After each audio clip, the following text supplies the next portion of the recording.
Hello viewers, কেমন আছেন সবাই? আশা করি সবাই ভালো আছেন। তো জগন্নাথ বিশ্ববিদ্যালয় 2026-এর যে নিয়োগ বিজ্ঞপ্তি প্রকাশ হয়ে গেছে, এখানে আপনারা দেখতে পাচ্ছেন পদের ক্যাটাগরি 3, 19 এবং 2। তো বরাবরই আমরা যে সার্কুলারটা মানে 3টা সার্কুলার দিছে, যেখানে সবচেয়ে যে বেশি পদ আছে, আমরা বরাবরই আমাদের চ্যানেলে যেগুলো সবচাইতে বেশি যোগ্যতা বা সবচাইতে বেশি পদ আছে সেইটা নিয়ে আমরা আমাদের চ্যানেলে ভিডিও আপলোড করি। তো আমরা সরাসরি যেটা 19 পদে আবেদন করা যাবে, আমরা সেই সার্কুলারটাতে চলে যাব। এছাড়াও কিন্তু বাকি 2টি সার্কুলার আছে, যেটা আপনারা জগন্নাথ বিশ্ববিদ্যালয়ের ওয়েবসাইটে পাবেন। যেহেতু আমরা যেখানে পদ বেশি, যেখানে সুযোগ সুবিধা বেশি, আমরা শুধু সেই ভিডিওগুলোই আপলোড করি। তাই আপনি যদি একজন চাকরি প্রত্যাশী হয়ে থাকেন, তো অবশ্যই আমাদের চ্যানেলটি সাবস্ক্রাইব করে দেবেন এবং পাশে থাকা বেল আইকন বাটনটি বাজিয়ে দেবেন। তাহলে আপনি সবার আগে আমাদের ভিডিওগুলো কিন্তু দেখতে পারবেন। তো এখানে আপনি দেখতে পাচ্ছেন উপপরিচালক পদে একটি আছে, গ্রেড হলো 5, পরীক্ষা নিয়ন্ত্রক আছে গ্রেড 5, সহকারী পরীক্ষা নিয়ন্ত্রক, medical officer, section officer, store keeper, এখানে গ্রেড দেওয়া আছে এবং পাশে পদের নাম দেওয়া আছে। একদম আমরা যদি 19 নম্বরে দেখি, তো অফিস সহায়ক পদে 3টি পদ খালি রয়েছে, ড্রাইভার পদে 1টি পদ খালি রয়েছে, হিসাব রক্ষক পদে 1টি পদ খালি রয়েছে।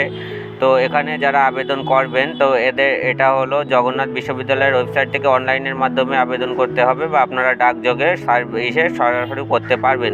মানে ওখান থেকে অনলাইনের থেকে ফর্মটা বের করে নিতে হবে এবং বের করে 1 থেকে 8 নম্বর পদের জন্য 400 টাকা এবং 9 থেকে 19 নম্বর পদের জন্য 300 টাকা নগদ বা রকেটের মাধ্যমে পেমেন্ট করতে হবে। এবং তারপর শিক্ষাগত যোগ্যতা সনদ, অভিজ্ঞতা প্রমাণপত্র, জাতীয় পরিচয়পত্রের সত্যায়িত কপি, সদ্য তোলা 3 কপি পাসপোর্ট সাইজের রঙিন ছবি সংযুক্ত করে অনলাইনে দাখিলকৃত যে আবেদন ফর্ম, সেই ফর্মের সাথে 8 সেট 10/10/2026 তারিখের মধ্যে সাপ্তাহিক বা ছুটির দিন ব্যতীত আপনার পাঠাতে হবে। ডাকযোগে পাঠাতে পারবেন, কুরিয়ারে পাঠাতে পারবেন, বা সরাসরিও কিন্তু পাঠাতে পারবেন।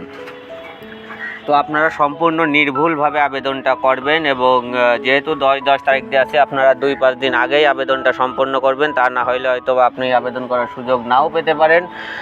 তো আপনি যদি আমাদের চ্যানেলে নতুন হয়ে থাকেন, অবশ্যই আমাদের চ্যানেলটি সাবস্ক্রাইব করে দেবেন। তাহলে আমরা কথা দিচ্ছি, আপনি যদি চাকরি প্রত্যাশী হয়ে থাকেন, তাহলে অবশ্যই আপনি আমাদের চ্যানেলের দ্বারা উপকৃত হবেন এবং আপনার কাঙ্ক্ষিত চাকরির খবরটি আশা করি আমরাই আমাদের চ্যানেল থেকে আপলোড করব। তো এই যে জগন্নাথ বিশ্ববিদ্যালয়ের যে এটা আপনি সারা ইউটিউব খুঁজেও পাবেন না, আমরাই সর্বপ্রথম আপলোড করতেছি। তো আপনি যদি এমন ভিডিও বারবার দেখতে চান, বারবার যদি আপনি চাকরির প্রত্যাশী বা চাকরির খবরগুলো পেতে চান, তাহলে আপনি অবশ্যই আমাদের চ্যানেলটি সাবস্ক্রাইব করে দেবেন এবং পাশে থাকা বেল আইকন বাটনটি বাজিয়ে দেবেন। ধন্যবাদ সবাইকে, দেখা হবে পরের ভিডিওতে।